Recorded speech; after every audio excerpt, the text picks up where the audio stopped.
Good morning, everyone. The meeting is called to order. Mr. Trillman, has anyone signed up for public comment? Good morning, Commissioners. Les Trillman, General Counsel. We have no general comment this morning. We have one individual who would like to address the Commission on item number 11, and so we'll hear from them at that time. Thank you. Good morning, Ms. Miller. Good morning, sir. How are we today? Very well, thank Oh, you. good. Let's charge right into this. No cases to reconsider under agenda item 3. Is that correct? Correct, no cases. Let's move to tax liability cases under agenda item 4. I think we have 3 tax cases on docket 35. Yes, sir, there are 3. The first case is TD-21-002-0221. Commissioner Demerson? I disagree with staff recommendation. We should have this case resubmitted on the issue of whether the guidance under officer liability on page 6 of red letter 02-2021 means that a corporate officer may contest their potential individual liability under Commission Rule 13. I agree with staff's recommendation. Agree with staff recommendation. Short form dissent. Yes, sir, Commissioner Demerson. The second case is TD-21-014-0621. Commissioner Demerson I agree with staff recommendation. and Commissioner Alvarez. I agree with staff's recommendation. Mr. Chairman. Agree with staff recommendation. And the final case is TD-21-018-0721. Commissioner Demerson, I agree with staff recommendation. Commissioner Alvarez. I agree with staff's recommendation. And Mr. Chairman. Agree with staff recommendation. Thank you. No fair housing cases. Correct, no cases. Let's move to agenda item 6. We have no wage claim cases on docket 35 pulled for additional discussion. Correct, none pulled. You should have received, or you're now receiving the wage claim short form dissent list for docket 35. Thank you.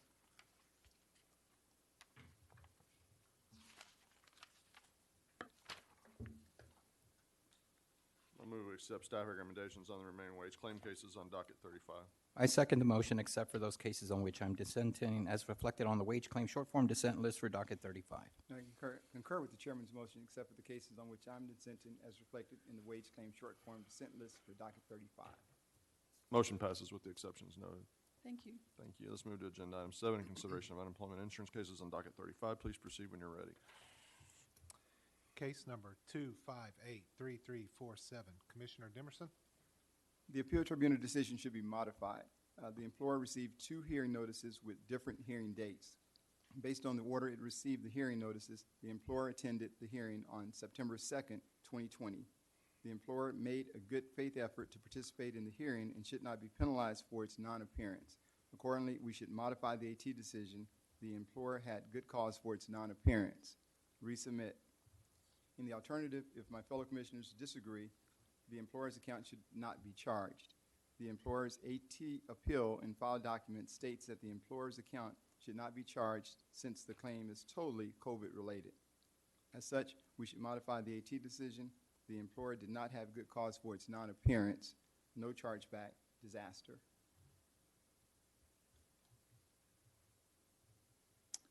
Ms. Miller, I would agree with Commissioner Demerson on the good cause and resubmit. Thank you, sir. Reverse the AT. Employer established good cause. Resubmit. We will resubmit the case. Case number 2587555. Commissioner Alvarez? The decision should be modified. The claimant should have a valid claim dated June 21st, 2020. Regarding the job separation, the claimant was told that she was going to be laid off as a result of the disaster. She could either accept an earlier separation date and keep her health insurance plus partial payment through the end of 2020, or she could have been separated in September 2020 and not received any additional benefits. The claimant and other employees were also told that they would qualify for unemployment benefits, and the employer did not dispute their receipt of benefits. The claimant was clearly laid off as a result of the disaster because of the impact that the disaster had on the airline industry. Whether the layoff occurred in June or September should not change the nature of the separation. Modify the AT valid claim effective June 21st, 2020. No misconduct, no chargeback, disaster, and memo to correct the initial claim date to June 21st, 2020. The appeal tribunal's decision should be affirmed. I agree the claimant filed a valid claim. As to the job separation, the claimant quit her job in order to receive the employer's early out package. Work was still available to the claimant albeit for about 3 more months. Since the claimant accepted the employer's early out package when she could have continued to work, she quit due to personal reasons of securing the benefits that came along with the early out package and not for good cause connected with the work. We should therefore affirm the AT decision. The claimant filed a valid claim, voluntary leaving, no chargeback.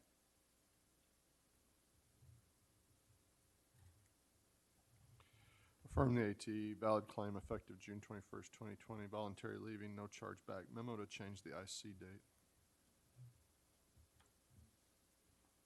Does that agree with your vote, Commissioner? It does. Thank you. Short form dissent. Yes, sir. Case number 2608699, Commissioner Alvarez? The decision should be reversed.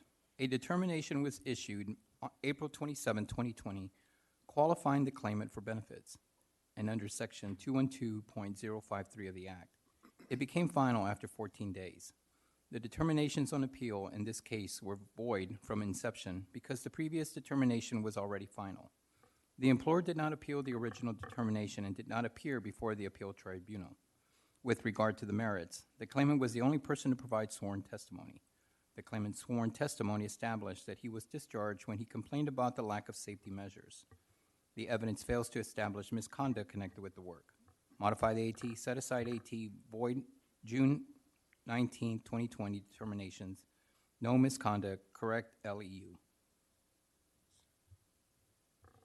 The claimant quit his job due to concerns about contracting COVID-19 at the workplace.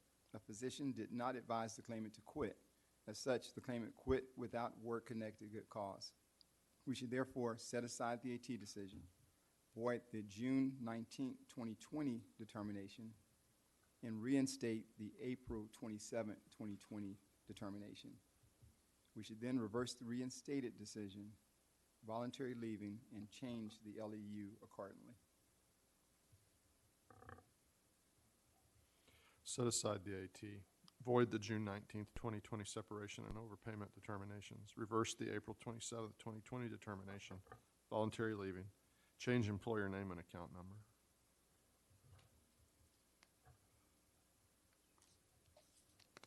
Short form dissent. Yes, sir. Commissioner Alvarez. Case number 2728460, Commissioner Alvarez? The AT decision should be reversed.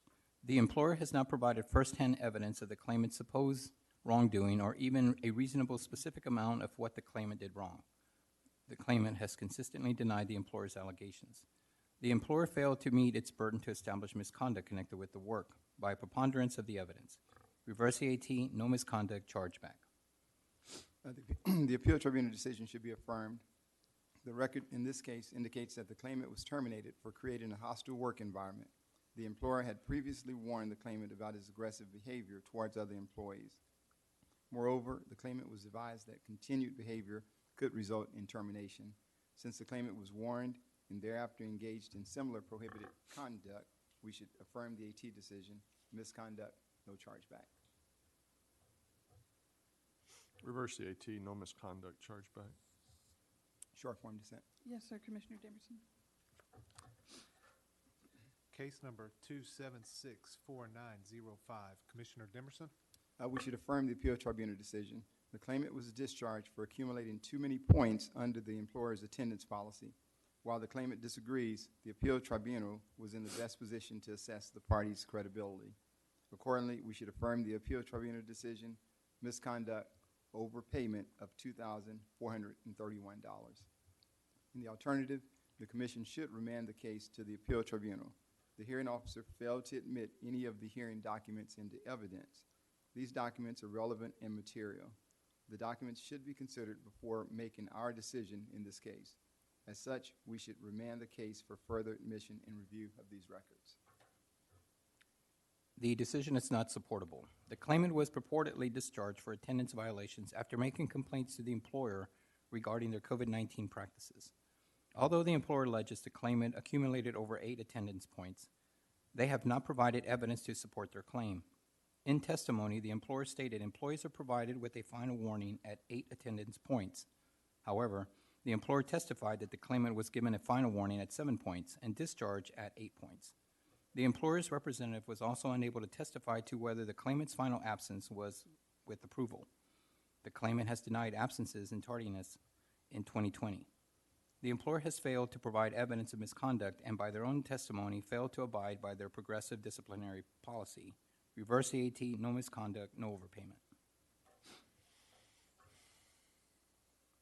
Remand to obtain documentation of the claimant's attendance record and recent warnings. We will remand this case. Case number 27937772, Commissioner Alvarez. The claimant filed a claim for reduced hours. The claimant had to discharge her status to PRN because her child's school closed in-person learning. The claimant switched to PRN. Status allowed her to continue working some hours and not becoming completely unemployed.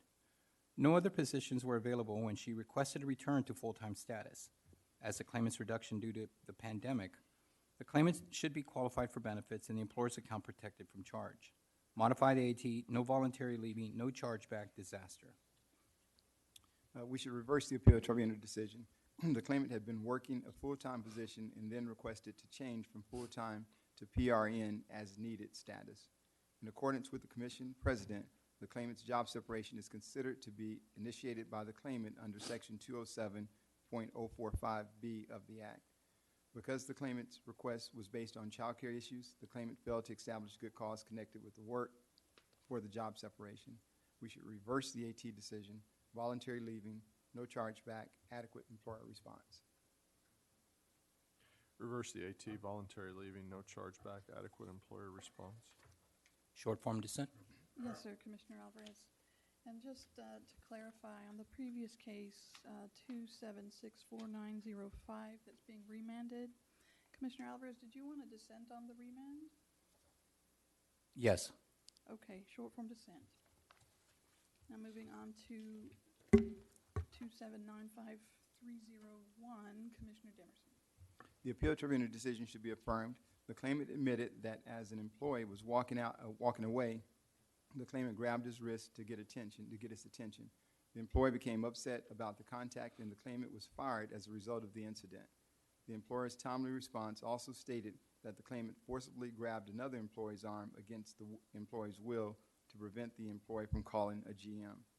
The employer's response also contained a brief summary of its policy, which states that the employer is committed to a safe, healthy, and professional work environment. While the claimant contends that her behavior was a result of medical issues, her actions were not in accordance with the employer's reasonable policy, and the employer should not have to excuse physical contact that makes another employee upset. Therefore, the claimant mismanaged her position of employment, and we should affirm the AT decision, misconduct, no chargeback. The decision is not supportable. The claimant was discharged after an incident caused by her medically documented health issue. The claimant requested accommodations prior to the incident, which were denied. Although the employer has a progressive disciplinary policy, the employer did not follow the policy before discharging the claimant. The employer has failed to refute the assertion that they failed to follow the policy. Since the employer failed to follow their progressive disciplinary policy, the claimant should be qualified for benefits. As the final incident was a result of the claimant's medical issue, it would be appropriate to protect the employer's account. Modify the AT, no misconduct, no chargeback, MBI. Affirm the AT, misconduct, no chargeback. Short form dissent. Yes, sir, Commissioner Alvarez. Case number 2802791, Commissioner Alvarez. The decision is not supportable. The parties provided differing testimony as to whether the claimant had provided the employer notice that there were maintenance issues with the truck. The claimant provided texts as evidence that he had notified the employer of the issues, but those texts were not legible after they were faxed. The case should be reheard to obtain legible copies of the text. The appeal tribunal decision should be affirmed. The claimant's separation arose from the alleged verbal mistreatment by the claimant's supervisor and dissatisfaction with the employer's work trucks. Nonetheless, the claimant continued to work under the unsatisfactory working conditions for a year and a half prior to quitting. Regarding the final incident, though the claimant blamed the flawed state of his work truck for abandoning his final workload and his job, the employer's witness gave conclusive testimony that the employer's trucks were properly inspected and maintained. As such, the claimant did not establish good cause connected with the work for quitting. We should therefore affirm the appeal tribunal decision, voluntary leaving, no chargeback. Rehear to obtain legible copies of the claimant's text messages. We will rehear the case. Case number 28-10363, Commissioner Alvarez. The AT decision is not supportable. The claimant contended that she mailed an earlier timely appeal. And in TWC records, there is an envelope with the postmark that is within the time frame to file a timely appeal. The claimant's credible testimony that she mailed a timely appeal was corroborated by documentation in the Commission's records. The appeal should be deemed timely. Reverse AT, timely claimant appeal, and resubmit. We should affirm the appeal tribunal decision. The claimant's appeal was filed late. Although she alleges having filed an earlier appeal via fax, Commission President requires credible and persuasive testimony of timely filing corroborated by testimony of a disinterested party and/or physical evidence specifically linked to the appeal in question, such as a fax confirmation. Here, the claimant has not produced any tangible physical evidence to corroborate a timely filing. Accordingly, because we do not have jurisdiction to consider the underlying merits, we should affirm the AT decision, late claimant appeal, voluntary leaving, reimbursing employer not billed. Affirm the AT, untimely claimant appeal, voluntary leaving, reimbursing employer not billed. Short form dissent. Yes, sir, Commissioner Alvarez. Case number 28-33939, Commissioner Alvarez. The decision should be reversed. The claimant provided a fax confirmation of a timely appeal. Therefore, her appeal should be deemed timely. Regarding the job separation, the claimant was suffering with physical symptoms and depression caused by job-related stress.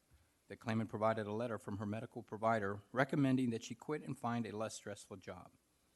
As the claimant quit on the advice of her doctor and provided medical documentation, she should be qualified for benefits. Reverse AT, timely appeal, no voluntary leaving, MVI. We should modify the appeal tribunal decision. First, I agree that the claimant filed a timely appeal. Regarding the separation, while the claimant provided a doctor's note, the note was produced months after the claimant's separation from the employer. Furthermore, although the claimant had informed the employer of her health conditions, she did not provide the employer with sufficient time to reasonably accommodate her illness. Thus, the claimant's disqualification is appropriate. Accordingly, we should modify the appeal tribunal decision, timely claimant appeal, voluntary leaving. Reverse the AT, timely claimant appeal, no voluntary leaving, MVI. Short form dissent. Yes, sir, Commissioner Demerson. Case number 28-52700, Commissioner Demerson. We should grant the employer's motion for rehearing. The employer has met all of the MR criteria. The employer's motion states that a witness was not available at the AT hearing due to being on vacation. The witness has new evidence and should be given the opportunity to provide testimony to the commission regarding matters material to the outcome of this case. We should therefore grant the employer's motion for rehearing. The employer's MR should be denied because the employer did not provide a compelling reason for not submitting the witness statement at the prior hearing. Deny the employer's MR. Grant the motion for rehearing. We'll rehear this case. Case number 28-61467, Commissioner Alvarez. The decision should be modified. The claimant was dealing with a long-term illness. The claimant obtained medical documentation which only released her to work from home. Nothing in her medical documentation released her to work in person. Because the employer refused to provide accommodations that was consistent with her medical documentation, the claimant had good cause connected with the work for quitting. Modify the AT, no voluntary leaving, bill reimbursing employer, severability issue. We should modify the appeal tribunal decision. I agree that the ability issue should be severed. Concerning the work separation, the employer provided the claimant with the requisite forms and timeframes for submitting her remote work request. Yet, the claimant failed to submit the required medical documentation to substantiate her request. In the absence of medical documentation to support her request to work remotely, the claimant quit because she was warned about disciplinary actions based on her attendance. Since the claimant's doctors did not advise her to quit, and the claimant quit to avoid potential disciplinary action, the claimant quit without good cause connected with the work. We should therefore modify the appeal tribunal decision, reimburse an employer not billed, voluntary leaving, sever the ability issue. Modify the AT, voluntary leaving, reimbursing employer not billed, severability issue. Short form dissent. Yes, sir, Commissioner Alvarez. Case number 28676627, Commissioner Alvarez. The record in this case is not sufficiently developed. The claimant filed his initial claim at the beginning of July, and pursuant to the agency's practice at that time, Commission personnel backdated the claim supposedly to the date the claimant's reduction in hours occurred. However, based on the testimony provided at the AT hearing, it appears the claim was backdated to the wrong week. Based on the claimant's testimony, reported earnings, and the wage credits reported by the employer, it does not appear that the claimant had a reduction in hours, possibly in the weeks after the effective date of the initial claim. The record in the AT hearing was insufficiently developed to determine when the claimant had a reduction in hours and when the claim should be effective. We should not void a claim because agency personnel incorrectly backdated that claim. The case should be reheard to determine whether the claimant had a reduction in hours and when that reduction occurred. Rehear. We should modify the appeal tribunal decision. The claimant's testimony established that he was neither fully unemployed nor partially unemployed during the first week of his claim. Accordingly, the claim is not valid.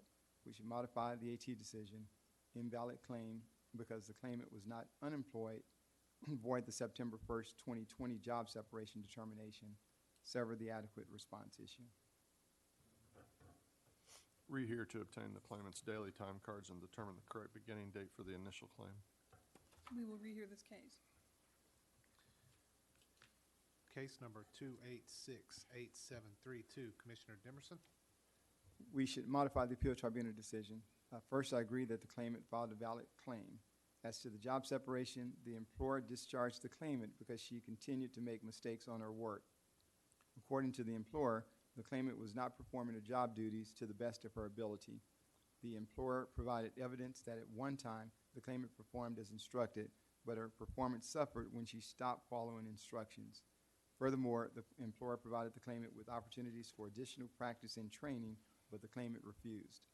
Because the evidence established that the claimant was not following instructions and failed to take advantage of the opportunities for improvement, she mismanaged her position of employment. We should therefore modify the appeal tribunal decision. Valid claim, misconduct, reimbursing employer not bill, adequate employer response. The decision should be affirmed. The claimant filed a valid claim. Regarding the job separation, the employer's 3 witnesses all agreed that the claimant never met the employer's expectations. They also testified that the claimant never seemed to understand her job duties. Additionally, the claimant expressed difficulty with retaining the training she received from the employer. As the greater weight of the evidence indicates that the claimant was never able to meet the employer's standards, she was discharged due to her inability, which is not misconduct. Affirm the AT valid claim, no misconduct, bill reimbursing employer. Reverse the AT, valid claim, misconduct, reimbursing employer not billed, adequate employer response. Short form dissent. Yes, sir, Commissioner Alvarez. Case number 28748854, Commissioner Alvarez. The decision should be modified. The claimant was exposed to COVID-19 and required to be quarantined. The claimant was then hospitalized due to a separate medical condition. The claimant provided sworn testimony that she maintained contact with the employer while she was ill. The employer failed to appear to offer any testimony or evidence that contradicted the claimant's sworn testimony. The claimant was absent due to an illness and not due to any misconduct connected with the work. Modify the AT, timely claimant appeal, no misconduct, MBI, void chargeback. We should modify the appeal tribunal decision. I agree that the claimant filed a timely appeal. As to the job separation, the evidence established that the job separation occurred when the claimant stopped performing services for pay when she had to quarantine due to COVID-19 exposure. Since the job separation resulted from the COVID-19 natural disaster, the claimant should be qualified for benefits. We should modify the AT decision, timely claimant appeal, no misconduct, disaster.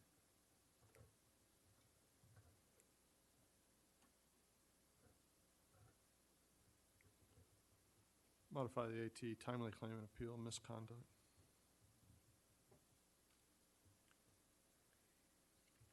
We have a majority vote that the claimant is not disqualified, but the reasons for it are different between the 2 commissioners. So I have So I have MBI disaster, You and were Commissioner Alvarez disaster. has MBI. and Commissioner Alvarez was MVI. You agree with I can agree MVI? with the MVI. Yeah, Thank you. It'll be MVI. thank you. And Chairman Daniel, your vote differs on the separation issue. Did you wish to dissent? Short form dissent. Thank you, sir.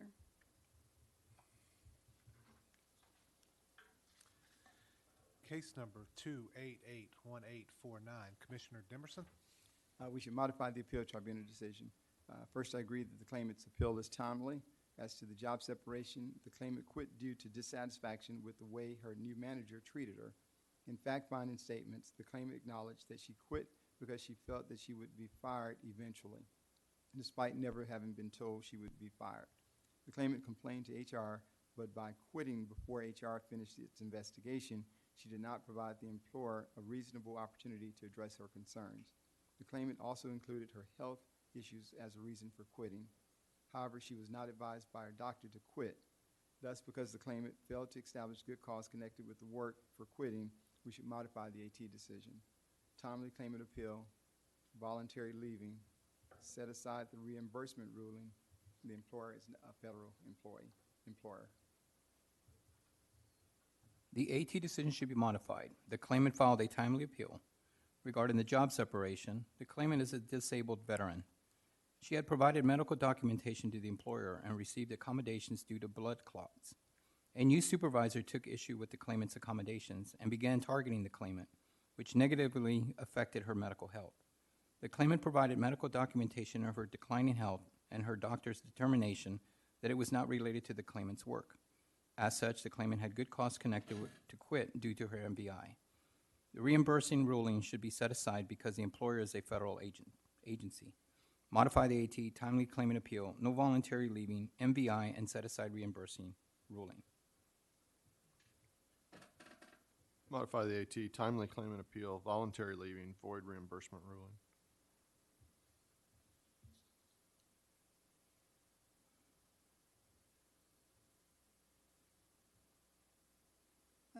Voluntary leaving is a majority vote. Ms. Miller, short form dissent. Yes, sir, Commissioner Alvarez. And that was the last UI case pulled for additional discussion. You should have received the UI short form dissent list for docket 35. I move we accept staff recommendations on the remaining UI cases on docket 35. I second the motion except for those cases on which I'm dissenting, as reflected on the UI short form dissent list for docket 35. I concur with the chairman's motion, except for the cases on which I'm dissenting as reflected in the UI short form dissent list for docket 35. Motion passes with the exceptions that are noted. Thank you. Thank you. Let's take a short break. We'll come back with agenda item 8 in a few minutes.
All right, let's come back with agenda item 8, discussion consideration possible action regarding approval of local workforce development board nominees.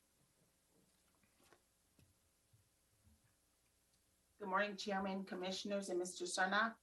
For the record, Shanta Williams with the Workforce Development Division. And we have Workforce Board nominations for Workforce Solutions Capital Area, Greater Dallas, the Coastal Bend, and Permian Basin before you for consideration today. Staff recommends that all nominations be approved, and I'm here to answer any questions you may have. Questions or comments? None here, Chairman. Is there a motion? I move that we approve the board nominees for Capital Area, Greater Dallas, the Coastal Bend, and Permian Basin. A second. It's been moved and seconded, motion carries. This is agenda item 9, discussion consideration possible action regarding subsequent certification of local workforce development boards under the Workforce Innovation and Opportunity Act. Again, good morning, Chairman, Commissioners, and Mr. Sarna. For the record, Shanta Williams with the Workforce Development Division. And before you for consideration are the 2021 subsequent certifications of all 28 local workforce development boards. In accordance with 29 USC Section 3122C2, the governor shall once every 2 years certify one board for each local area in the state. Subsequent certification is focused on the extent to which local boards are composed according to state and federal law. The statute requires board to ensure that workforce investment activities are carried out in the local areas to meet the corresponding performance accountability measures.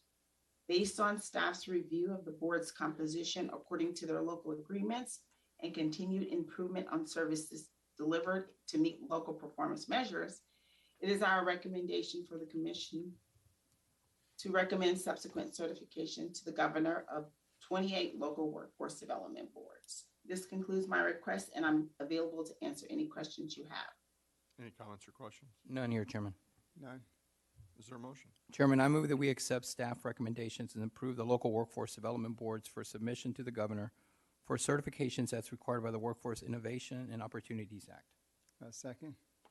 It's been moved and seconded. We're unanimous. Thank Motion you. carries. This is agenda item 10, discussion consideration possible action regarding submission of purchasing from people with disabilities program advisory committee report.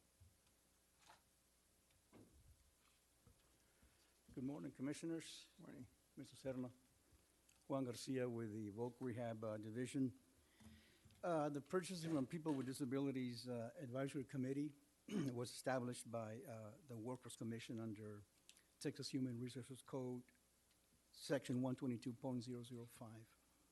Both that section and the Texas Administrative Code, Section 806.21B1, require the committee to set specific objectives for the program.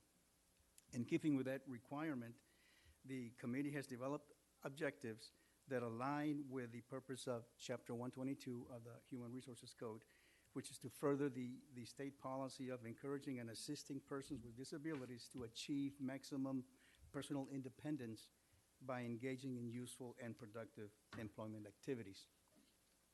Commissioners, the advisory committee is chaired by Ms. Linda Logan.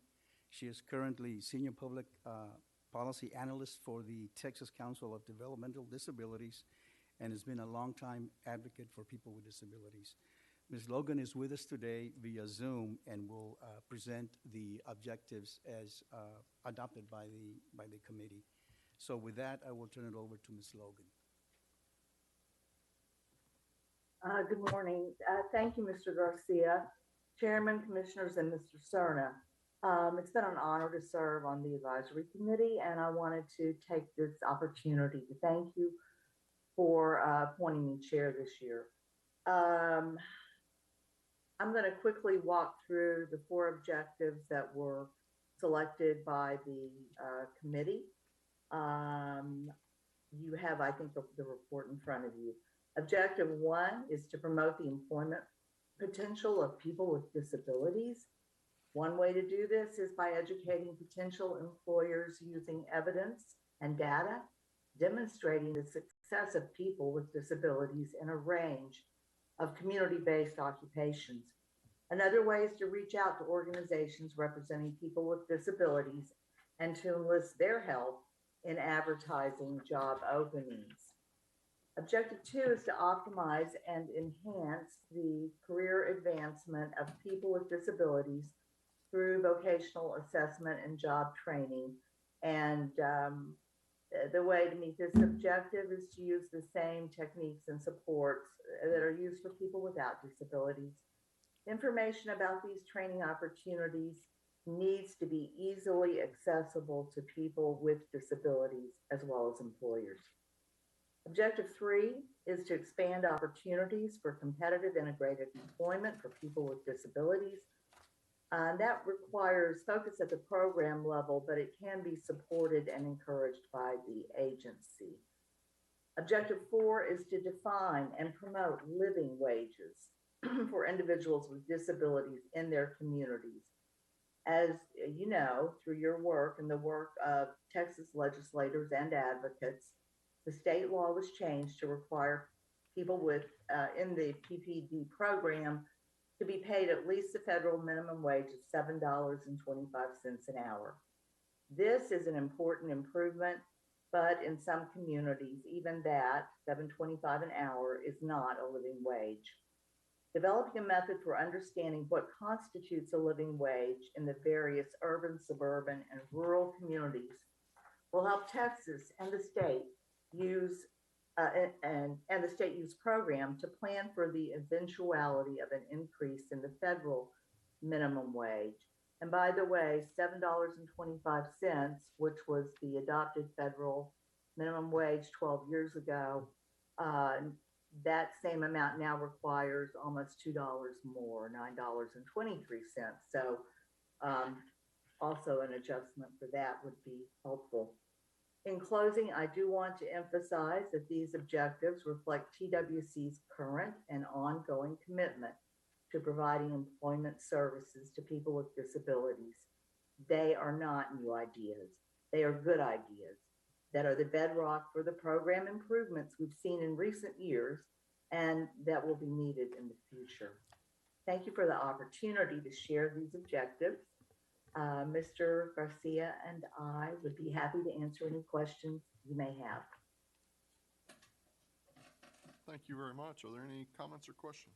Chairman, all I'd like to say is I'd like to thank Ms. Logan for her volunteerism and all the great work that she's doing, and also thank you, Mr. Garcia, for the great report. Thank you. I echo those sentiments, and Ms. Logan, thank you for the work that you're doing. The committee's been meeting on a number of different occasions, and a lot of work in that regard. And we've had the opportunity to spotlight. I love Objective 1, where we're actually spotlighting employers in our state that are making a difference in the disability space. And so those individuals that have over 10% of their population hiring in the disability space, we're bringing attention to that in big, big ways. And so thank you for the work that you're doing. Thank you. Thank you very much. Thank you. All right. Thank you. This is agenda item 11, board contract year 2022 minimum rates and fiscal year 2022 child care allocation adjustment minimum rate increase. Good morning, Chairman, Commissioners. For the record, Reagan Miller with the Child Care and Early Learning Division. This morning, we are seeking your direction on setting the child care minimum thresholds for board contract year 22. The details are outlined in your meeting materials, and as a part of these recommendations, we're seeking your direction for setting higher minimum thresholds for infants and toddlers, both for our base rates as well as for our Texas Rising Star rates. We've outlined each minimum threshold in your paper. Would you like me to summarize those? So currently, the base rates are set at the 30th percentile. We are seeking your direction on setting the base rates for infants at the 60th percentile, for toddlers at the 55th, and for preschool and school-age children at the 50th percentile. And for Texas Rising Star, we currently benchmark all 4-star rates to the 75th percentile and then make adjustments for 3- and 2-star below that. We're seeking your guidance on benchmarking the 4-star infant rate to the 85th percentile, the 4-star toddler rate to the 80th percentile, and the 4-star rate for preschool and school-age children would remain at the 75th percentile. We anticipate that these will increase our costs by approximately 20% statewide. We're also seeking your direction on increasing the board contract year 22 child care allocation by $87 million in order to help address these increased costs and care, and those allocations are an attachment in your meeting material. At this time, we continue to work with Operational Insight on the exact BCY 22 performance targets. We're updating those calculations with new, more recent data, and we'll have those for you in the near future. And with that, I'd be happy to answer any questions that you have. Comments or questions? None here, Chairman. Thank you, Reagan. Thank you guys for the briefings. I have a couple of questions. So for parents, what does, if this change goes into effect, what does this mean for parents? Like, what's the bottom line for parents on this? For parents, the intent is that we're offering a competitive rate that would encourage more child care providers to participate in the subsidy program, increasing parent choice and access to child care providers across the state. And the 87 million that we kind of need to sort of hold our own, where is that money coming from? We've had year-over-year increases to the federal allocations to Texas over at least the past 5 years. We have some balances at the state, and so we would be using those state balances to cover the $87 million increase. And so for parents to have a more meaningful benefit, we can use $87 million that we, in some ways, didn't spend on this particular purpose, move it forward. Does that enable us to serve approximately the same number of families that we've been serving? It will. We're projecting that we may, and again, these are all preliminary numbers, there may be a slight reduction of about 2,000 on what we could have served versus what we would serve with this new money and these new rates. So, but there's natural attrition. No one would lose their particular benefit. So if there were 2,000 fewer families, because we have a more, meaningful benefit, anybody who would not be receiving would have already been slated to come off of those benefits. That's correct. No children would ever be terminated from care. We handle adjustments in the number served through natural attrition in the program. So the 87 million, that's not all we've kind of saved back. We have some additional money to carry us for a few years into the future on this particular exercise. Is that correct? We do. We've worked with finance, and we think that at this level of a board allocation, we could sustain this amount for 3 years, assuming no additional increases to the federal grant. And this is an action that TWC has taken in an effort to sort of find the reasonable spot for the amount of benefit to ensure that we have quality care at the same time parents can work, in whatever job it is they're working in the Texas workforce. Well said. It is. 3 years is a long time and it's a short time. And I agree with you. I mean, while the PES is no predictor of the future, particularly where the federal government's concerned, it would appear that the available amount of dollars for child care has continued to raise. It's a reasonable proposition for this commission to say, okay, we'll try this for 3 years and then we'll try to understand the situation. There are a lot of other dollars that are swirling about with regard to child care as a result of pandemic, the 4 pandemic relief packages that we've seen come out of the federal government. We're not tapping any of those dollars for this effort. This is our core child care program that we've had for years and we hope to continue to have for years. That is correct. This money does not consider at all any of the one-time stimulus funds. And so those one-time stimulus funds, we've been trying to direct those to actual one-time projects, and we'll continue to do that now in the coming weeks as we continue to allocate those dollars to some very useful one-time projects. We're trying to be mindful that those are one-time funds, and anything we do, you have to scale to the fact that the funding will not be around forever. Yeah, I do appreciate that line of thinking on you and your staff's behalf, because I would hate to create an expectation for large numbers of parents only to see that go away. I like the sustainability of this. I certainly like the thought that goes into this. This seems like a reasonable benefit. It's one that enables parents to go back to work. We've got a little over 1 million jobs on work in Texas right now. We have way fewer folks than that still receiving unemployment benefits, which I was a communications major for a reason, but I can do the math and see that there's a gap of about 600,000 or 700,000 open jobs out there, and I don't want childcare to be an impediment for someone to get a job, particularly a middle skills job that may lead to a greater career path and increased wages for that family. This is the kind of benefit that can really help us bridge that middle skills gap. Really do applaud the work that went into this and the management of the money to enable us to do this. Thank you. Is there any other questions or comments? None here, Chairman. None. All right, is there a motion? We do have one individual who is registered to speak on this item. We have Brooks Jones. Mr. Jones, if you could unmute yourself and proceed. Hi, can you hear me? Yes. So I'm actually we are in South Plains and Panhandle regions of that. We have a total of 12 childcare facilities, and we're very excited about the proposal that Ms. Miller just presented. This will actually keep us keeping with children on subsidy care. And so we really look forward to that rate increase, and hopefully that happens quickly. I'm hoping to see it this year, because we have the 30 percentile has made it where we started limiting the number of potential spots that we have for our children. So we hope to see those increase. So Thank you. for it.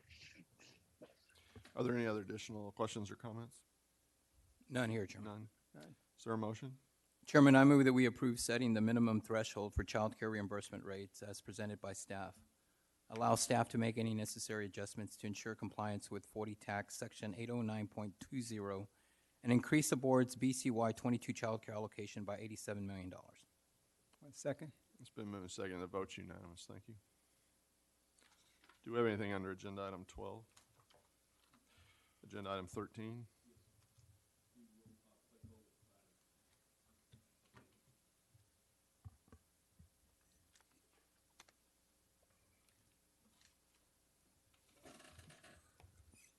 Good morning, Chairman Daniels, Commissioner Alvarez, Commissioner Demerson, Mr. Cerna. For the record, Clay Cole, Unemployment Insurance Division.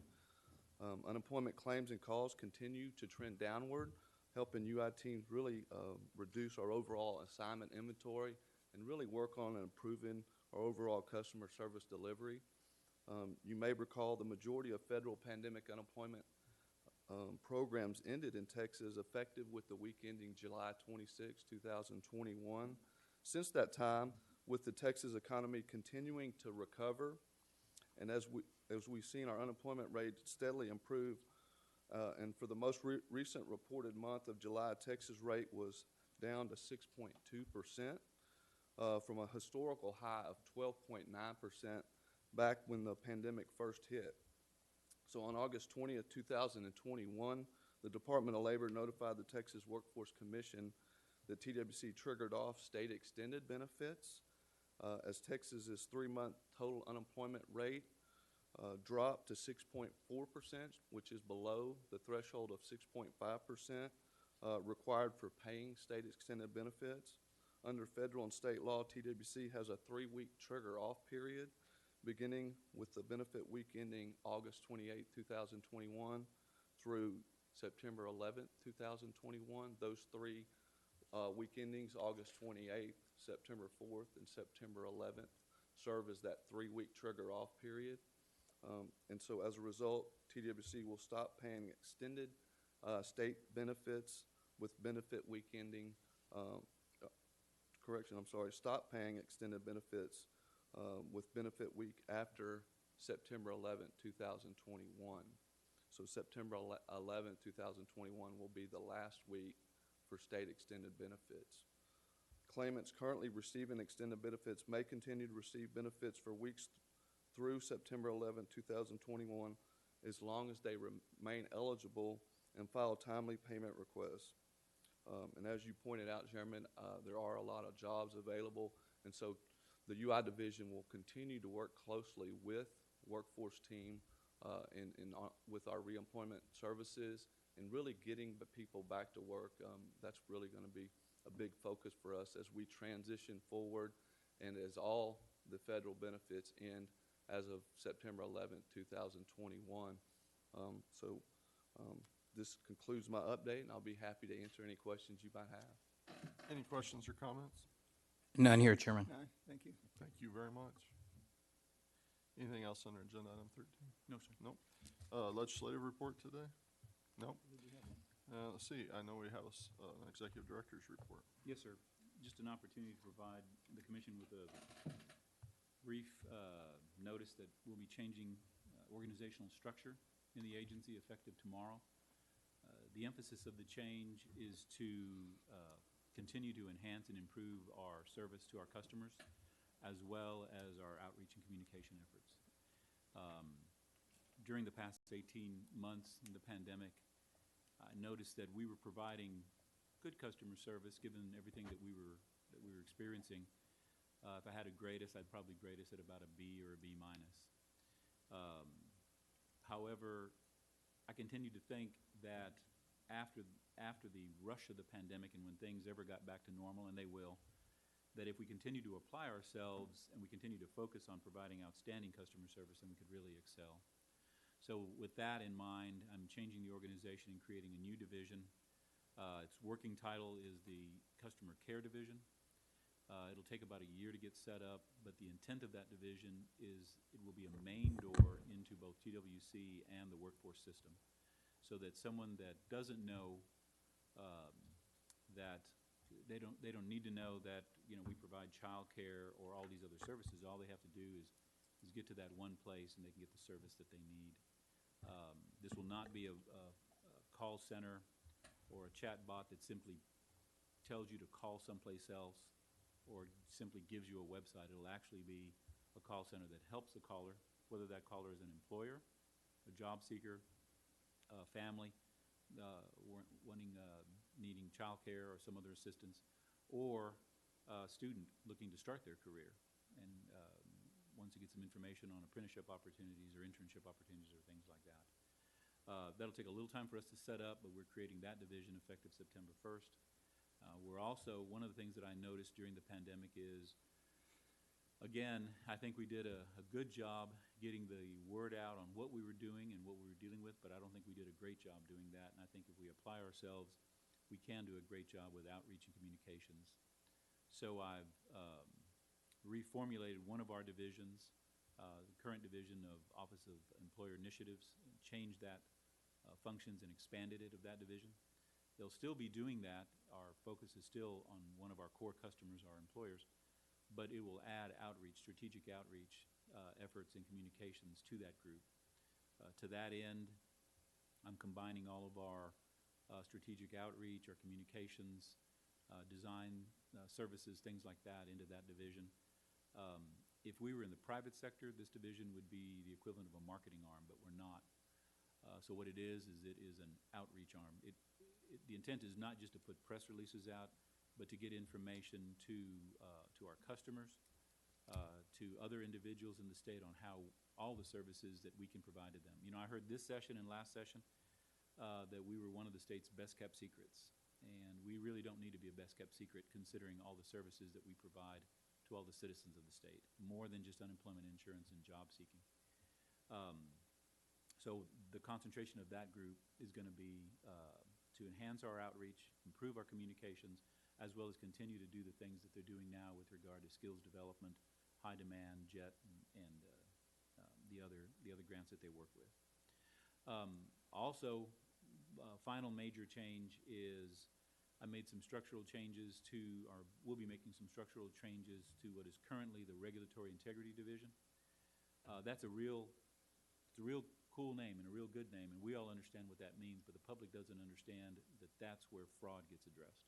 And I know that firsthand because every time I talked to one of our customers about a fraud issue that they were concerned about, and I told them I was referring them to Regulatory Integrity Division, 8 or 9 out of 10 times I would get back to, they're going to handle my fraud, right? So I would confirm that they are. So one thing that we're doing is taking regulatory integrity and having them concentrate on fraud detection and prevention, as well as monitoring. I'm taking the collections group out of that division and moving it to finance. It's a financial function. I'm also changing the management of that division so that there can be some concentration on fraud and fraud detection. They're also changing the name of that division. I gave them the option, and the division will be the Division of Fraud Detection and Compliance Monitoring. very clear, and our public can understand, the public and our customers can understand very clearly what that division does and what their emphasis is. The rest of the agency will pretty much stay intact. Of course, making these changes, I did dissolve the External Relations Division.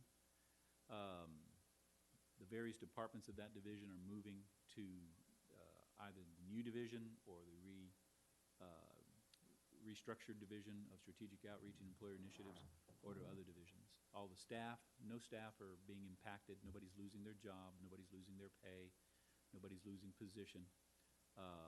But all the staff will continue to remain in place. One last change, I'm sorry, I almost forgot it, and it's pretty significant as well, is currently LMCI was in our labor market and career information department was in external relations. There's an arm in that group, a department in that group in LMCI that focuses on educational outreach. They're going to the new strategic outreach division. The LMCI, the numbers part of LMCI is going to what is currently the Division of Operational Insight. So we're putting all of our, what I consider to be all of my numbers people together, both the performance numbers and the economic forecasters and economic numbers together, so we can begin to provide more information to the Commission and to our customers concerning the economy, our performance, and we can begin to make more data-driven decisions from a single point. That kind of encapsulates or summarizes all the changes that we'll be making. There'll be a message going out to all of our employees, as well as a revised org chart that everybody can see probably later today. So I'll entertain any questions that y'all might have. Any questions or comments? I was just going to ask if there was going to be a update to the work chart, Yes, revised organizational chart. So good. I do have something for Ed during this time, since one is something I'd like to ask you and staff. The other one's going to be on a personal note. Ed, I would like staff to explore utilizing the remaining AKIA funds to host a second chance reentry roundtable and invite employers, economic development, and corporations and training providers. The purpose of the roundtable will be to disseminate information regarding fidelity bonding, work opportunity tax credit, educating employers about the value of hiring second chance individuals to fill the gaps in their workforce, and highlight TWC's ongoing work in this space, such as MOUs with TDCJ, TDLR, and Wyndham School District, and the Department of Labor Reentry Grant in the Rio Grande Valley area. I would also like our Office of Employer Initiatives, or the new office that you've just created or mentioned to us, to provide information regarding grant opportunities, and would like OEI to organize the event and work closely with my office. I would extend the invitation to my fellow commissioners to join me during this roundtable. Also pleased to explore any opportunities we may have for Civil Rights Division to provide information at this roundtable, as well as AEL. We should also invite TDCJ and any sister agencies that can contribute positively to this discussion, organizations such as TAB or Chamber of Commerce's around the state. I'd also like to make some remarks, or I'd like to state a couple of things that are a little personal. We're going to have maybe a picture here, but we have three individuals that just recently retired, and I'd kind of like to acknowledge them. Dolph Alesic, after 25 years of state service with the Texas Workforce Commission, is retiring effective today, August 31st, 2021. He began his career with the agency on May 1st, 1996. Dolph also spent most of his career at TWC in the Finance Division. He was instrumental in the functional design of the cash draw and expenditure reporting system, and has exhibited tremendous customer service to not only all TWC vendors and grantees during the business with TWC, but all TWC employees throughout the agency. We wish him all the best, enjoying his many hobbies, golfing, fishing, among some of those. I'd also like to acknowledge Jimmy Mullins, retired July 31st, 2021 as well, after more than 35 years of service with TWC's Unemployment Insurance Division. Most recently, Jimmy served as the ombudsman, helping customers directly with UI issues. Jimmy was our original Texas gentleman. His kind and steady manner set customers to ease, and his Texas talk made them smile. Jimmy was tenacious in helping customers resolve their problems. Lastly, That's an old picture of Jimmy, by the way. Lastly, I'd like to acknowledge someone who is very helpful to all of the commission offices in this agency, and that is Rosa Perez, retired for the second time on July 10, 2021. After more than 44 years of service with TWC's Unemployment Insurance Division, Rosa served for 8 years as a manager in UI before donning her ombudsman clock to help both English and Spanish-speaking customers. Rosa was our walking UI encyclopedia. There was no UI law, rule, procedure, or contact she did not know thoroughly. She was incredibly thorough in her work, freely sharing her knowledge with her coworkers and staff, as well as resolving difficult customer issues. She helped train new staff and served as team leader for a number of teams over the years. Together, this dynamic pair served as part of the trio here at the agency, which includes Francis Brown, who's still working for TWC during the worst of the pandemic. These amazing people worked overtime to help UI handle the huge surge of calls while still remaining responsive in their heavy workloads. They handled high-priority items and responded as rapidly as possible to serve customer issues. They continued working closely with our payment partners to help our customers get their benefit payments, and were the first to help TWC use enhanced verification to identify claimants under new PUA rules using LexisNexis. We celebrate the great contributions of all of these Texans to the Texas Workforce Commission. We will miss them, and we wish them all the best in their retirement. On a sad note, I'd like to also acknowledge that we recently lost Steve Riley, former head of Tax Division, who passed away Friday. Our prayers are with him. Thank you, Ed.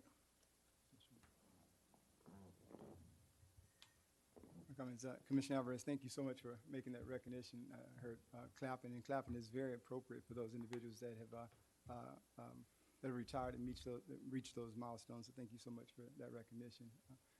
Secondly, I look forward to working with you and the team as it relates to the initiative that you've mentioned. I'm not sure which form or capacity that will go forward, but I look forward to providing the opportunity to employers here in our state to make a difference in that area.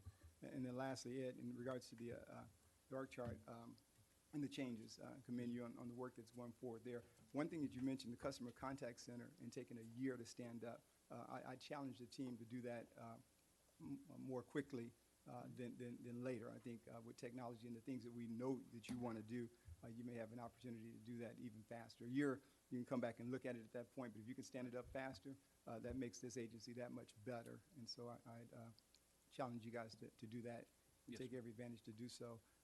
And then lastly, something that you and I talked about, communications for this agency is very, very, very, very important, especially with what we have recently dealt with. And however you stand it up, or so we've talked about what my thoughts are in regards to that, but making sure that we are solidly on board is very important, that we take care of business in that regard. Absolutely. Thank you. Yeah. That's all. All right, thank you. Is there any other order of business come before the commission? None here, Chairman. All right, is there a motion to adjourn? Mr. Chairman, can I ask very quickly, since it is regarding the use of the remaining balance on the IKEA funds, is that something that you want us to come back to the commission with here's how we would structure it, so that y'all can take Yes. make a decision on that? So, Yes. because that's not my money to spend. Agreed. Ed, I would ask that you have input from the commission office as Absolutely, well. sir. No, yeah, yes, sir. I would. And I agree with Commissioner Demerson. We talk about communication being important to this agency.